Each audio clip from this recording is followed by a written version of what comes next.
The Loneliest Haunted House throws a Halloween party. Please come. By Ernestine Tito Jones. One dark Halloween night, the Loneliest Haunted House got a crazy idea. "I'm going to throw a Halloween party," she yelled. But no one heard her because she was the only house left at the top of No Man's Hill. She wasn't always lonely and haunted. When she was younger, she was a regular house. Every Halloween, children would come to her door to trick or treat. And sometimes the people inside would throw a party. There was always laughter, fun, and dancing. But that was a very long time ago. No one lives in the little house now, and they haven't for a while. Just then, a few ghosts appeared. "What are you yelling about?" one asked. "I am lonely, and it is Halloween," the little house explained. "If I throw the best party ever, then the children will come back, and I won't be lonely anymore." "How are you going to do that?" the ghost asked.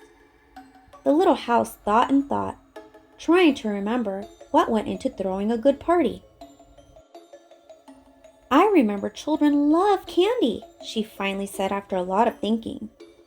"They even go door to door begging for it every Halloween."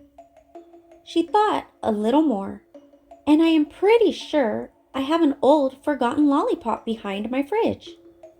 "Hooray," said the ghost. "You must find it so we can watch the children beg to eat an old lollipop." So with all of her strength and all of her might, the Loneliest Haunted House lifted herself up and shook herself around. 4 spiders fell from a broken window, but no candy. "Rats!" she said, because a few of those scampered out too, along with some old rat traps. "What are you doing?" asked one of the rats. "I am lonely, and it is Halloween," the little house replied. "So I want to throw the best party ever, because then the children will come, and I won't be lonely anymore." "I remember parties have food, decorations, and music," she said. "I just need to find those." "I saw a little bit of cheese left in the basement," one of the rats said. "It's stale and moldy, and I wouldn't eat it. But it is technically food." "Perfect," said the house. "Children technically love food." "What kind of decorations do you need?" asked one of the spiders. The little house thought and thought. "I remember children love fake cobwebs and rubber spiders," she said. The spider spun a quick web. "Real ones have to be better than fake ones." The little house agreed. "And we have lots and lots of real spiders and real webs," she said. She looked around. "I think we only need music, and then the children will come because I remember children love noise." "Woo!" The ghosts howled while the crows squawked loudly from the treetops. "Perfect," said the house. "That is very noisy indeed."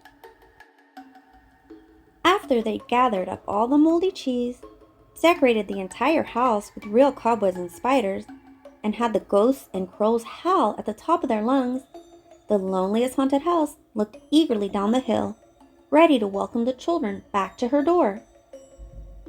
"Come to my party!" she yelled into the night. "Everyone's invited!" She waited and waited, but none of the children came up the hill, and no one even seemed to notice. And the little haunted house started to think her party wasn't nearly as perfect after all. Then, to her surprise, she felt a very gentle knock on her broken down door. She looked down to see a bat hovering there. "This is the best party I've ever been to," he said. The roaches behind him nodded enthusiastically in agreement. "How did you know moldy cheese was my favorite?" "Mine too." And that's when the little house noticed that all of the rats were smiling and dancing. The ghosts were howling and gliding around. The spiders were laughing and swinging from their cobwebs. Halloween was fun everywhere. Her party was different than she had expected, but it was just as perfect as she had ever hoped for. So, with all her strength and all her might, she lifted herself up and began to dance too. And when she realized she already had everything she wanted, she was the happiest house on No Man's Hill. And she was never lonely again. Let's do this again soon, you guys! Great idea! Hooray!